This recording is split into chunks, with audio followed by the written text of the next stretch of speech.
Jimin দেখে ফেলে তখন আমি কি বলবো জিমিনকে? ধুর, আমি কি ভাবছি, আর উনি কেনই বা আসবে? আজকে যা বললো তারপরে আমার এই কথা ভাবাই ভুল। না থাক, তাহলে জিমিন হয় আমার সাথেই থাক আজকে রাতে। তে মনে মনে এই কথাগুলো ভাবতে থাকে। তখন জিমিনের ডাকে তের হুঁশ ফেরে। তখন তে জিমিনকে বলে, না আম্মু, জিমিন না হয় আজকে আমার সাথেই থাক। তুই থাকবি জিমিন? সেটা আর আমাকে বলা লাগবে না তে, আমি তো তোর সাথেই থাকবো। তুই না বললে আমি তোর সাথেই থাকতাম। আচ্ছা, আর কথা বলতে হবে না, এখন যা জিমিন ফ্রেশ হয়ে আয়, আর ফ্রেশ হয়ে তেকে নিয়ে নিচে ডিনারের জন্য চলে আয়। আচ্ছা, আমি ফ্রেশ হয়ে তেকে নিয়ে ডিনারের জন্য নিচে আসতে চাচ্ছি আম্মু। ইয়নজন চলে যায়। তখন জিমিন তের দিকে তাকিয়ে বলে, আমাকে রাতে সব প্রশ্নের উত্তর দিস তে। জিমিন, তোর কি হয়েছে? তুই এইভাবে কেন কথা বলছিস? কেন ভয় পাচ্ছিস তুই আমাকে প্রশ্নের উত্তর দিতে? না, তোকে এভাবে মেনে নিতে কষ্ট হচ্ছে। তুই আগেই ঠিক ছিলি জিমিন। হে হে, কেমন লাগলো আমার অভিনয়? তুই এতক্ষণ অভিনয় করছিলি জিমিন? দাঁড়া, তোর আজকে হচ্ছে। হি হি হি হি হি হি হি হি। তোর একদিন কি আমার একদিন, তোকে আমি ধরতে পাই। দেখ জিমিন, তোর কি করি। জিমিন, পালা পালা পালা তুই জিমিন। জিমিন চলে যায় তের রুম থেকে। তখন জিমিন যেতে খাটে বসে বারান্দার দিকে তাকিয়ে বলতে থাকে, আমি কখনো ভাবিনি আপনি এমন হবেন স্যার। ভেবেছিলাম হয়তো আপনি অন্য সব ছেলেদের থেকে আলাদা, কিন্তু আজকে আপনি তার প্রমাণ করে দিলেন সব ছেলেরাই একই হয়। আপনি শুধু আমাকে ব্যবহার করেন, আপনি আমাকে ভালোবাসেন। আমি ভেবেছিলাম আপনি আমাকে ভালোবাসেন, তাই আমার উপর এভাবে আপনার অধিকার দেখান, আমার কাছে আসেন। আমি আপনাকে ভালোবেসে ফেলেছি, কিন্তু আমি ভুল। এগুলো জানতো বাইরে থেকে সব শুনছিল। তখন তে কান্না করে দেয়, আর থেকে কান্না করতে দেখে জানতো কান্না করে দেয়।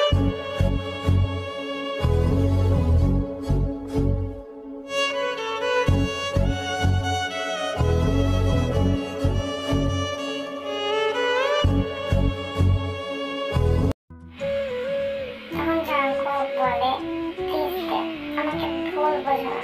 আমি যে তোমাকে অনেক বেশি ভালোবাসি। আমি বাধ্য এটা করতে, কিন্তু বেশি দিন না, আমি সব কিছু ঠিক করে দেবো।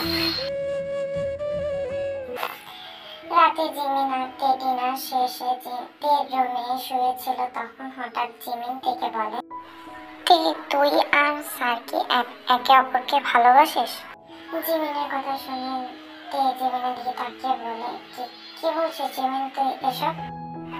তুই কিন্তু সত্যি কথা বলবি বলেছিলি, বল আমাকে তে, তোরা স্যারের মধ্যে কি হয়েছিল আজকে সকালে, যে স্যার তোকে হাসপাতালে তোর বাসায় বসে বলছিল? তুই সব জানিস জিমিন? না, আমি কিছু জানি না বা শুনিনি, কিন্তু আমি জানতে চাইতে, আমাকে বল। তখন তেকে জিমিন জোর করাতে সব কথা খুলে বলে। তে এটাও বলে জিমিনকে যে জাঙ্কুকে তে ভালোবাসে, কিন্তু জাঙ্কুক থেকে ভালোবাসে কিনা সে জানে না। তখন জিমিন এগুলো শুনে তেকে বলে, আমি জানতাম এমন কিছু আছে তোরা স্যারের মধ্যে, কিন্তু তে তুই যা যা বললি তার সাথে আজকে সকালের কোনো কিছু মিলছে না। কিছু তো একটা আছে তে। না, কিছুই নেই, এটা পরিষ্কার যে স্যার আমাকে ভালোবাসে না। স্যার শুধু আমাকে ব্যবহার করেছে জিমিন। আমি বিশ্বাস করি না যে স্যার তোকে ব্যবহার করেছে, স্যার তোকে ভালোবাসে। তোর বিশ্বাস করাতে কিছু যায় আসে না, এটাই সত্যি, স্যার আমাকে ভালোবাসে না জিমিন। আচ্ছা তে, তুই যেহেতু বললি স্যার প্রতি রাতে তোর রুমে আসে, মানে আজকে রাতেও তো স্যার তাহলে তোর রুমে আসবে, তাই তো? না, আসবে না আজকে স্যার আর কখনো আমার রুমে। আসতেও পারে, যদি ভালোবাসে তাহলে আসবে, আর যদি না ভালোবাসে তাহলে আসবে না, দেখিস। ঠিক আছে, পরীক্ষা হয়ে যাক তাহলে স্যার আসে কি আসে না। আমি বিশ্বাস করি আজকে স্যার আসবে, তুই দেখিস। আসবে না, তুই দেখিস জিমিন। তে আর জিমিন ঘুমিয়ে পড়ে, মানে ঘুমের অভিনয় করে।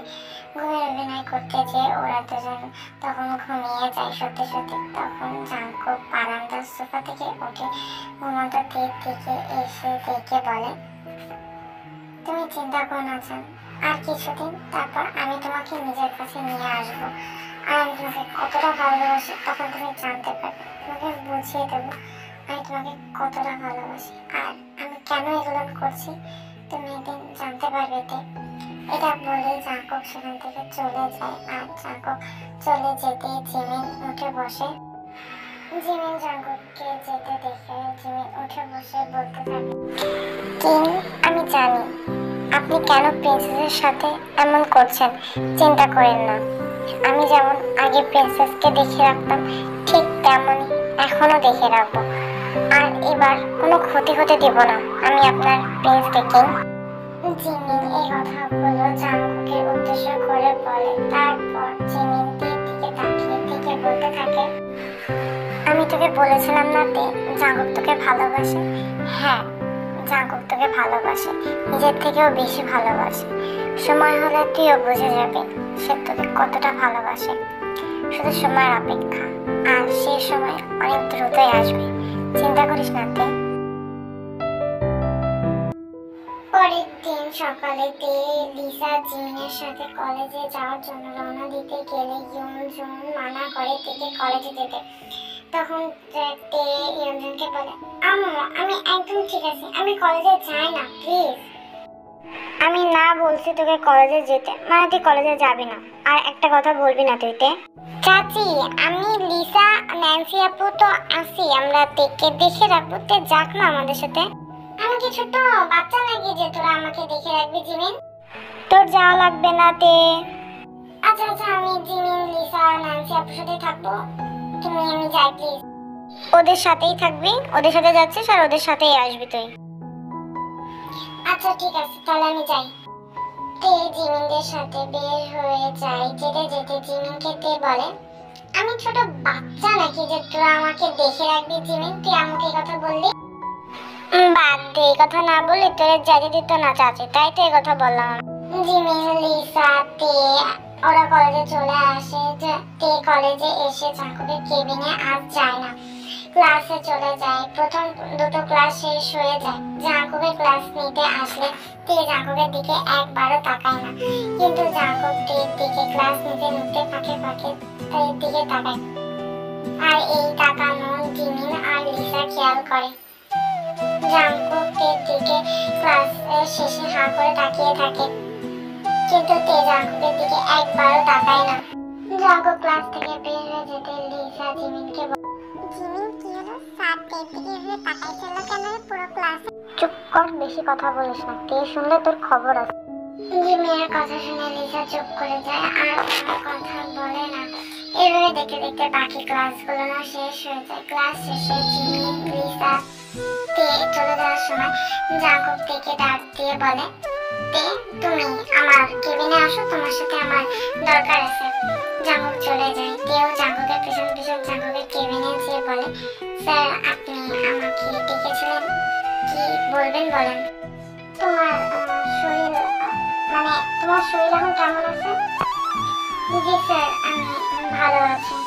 তুমি সময় মতন তোমার মেডিসিনগুলো নিও আর ভালো থেকো। জি স্যার, তাহলে আমি আসি। এটা বলে তে সেখান থেকে বের হয়ে যায়, মানে জাঙ্কুকের কেবিন থেকে চলে যায়। আর তে যাওয়ার দিকে তাকিয়ে থাকে জাঙ্কুক।